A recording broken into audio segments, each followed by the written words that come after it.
you an engineer who likes high feed milling or likes the idea of high feed milling? I'm here with James from LMT Tools and they're going to be telling me all about their range. James, welcome to the studio. I can see we've got a number of high feed milling cutters there. Where do you want to start? I think the best place to start, Joe, is with the different styles of cutters that we've got. So we have 4 different styles in the HFC. So we have HFCP, which is designed for your steel and your cast iron machining. We have HFCM, which is designed for your super alloys and your authentic steels. You've got your HFCH, which is designed for hardened steels up to 65 Rockwell. And you've got your HFCU, which is your universal solution for your standard ISO group materials.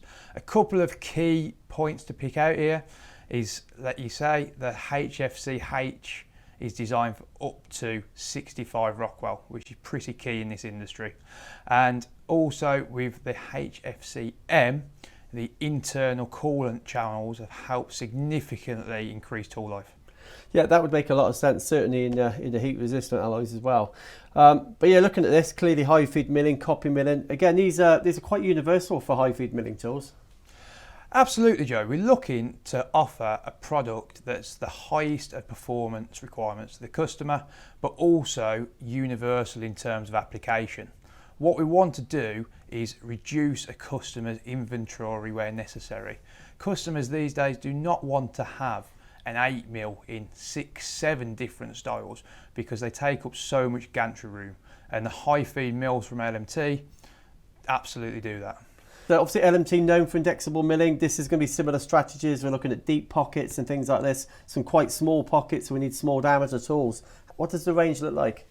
Yeah, you're absolutely correct, Joe. Like you say, we have the indexable high feed and we also have the solid high feed. In terms of the solid high feed across the 4 different styles of cutters, we have 4 different length variations, which is extra short, short, long, extra long, which should cover customers' requirements. In terms of actual diameters that are available, they start at 1mm and range up until 20mm. Brilliant. Well, thank you for coming in today. For you engineers, I say there's a good chance you've used indexable high feed milling, maybe not solids, but maybe it's a good time to start trying. Thank you for watching.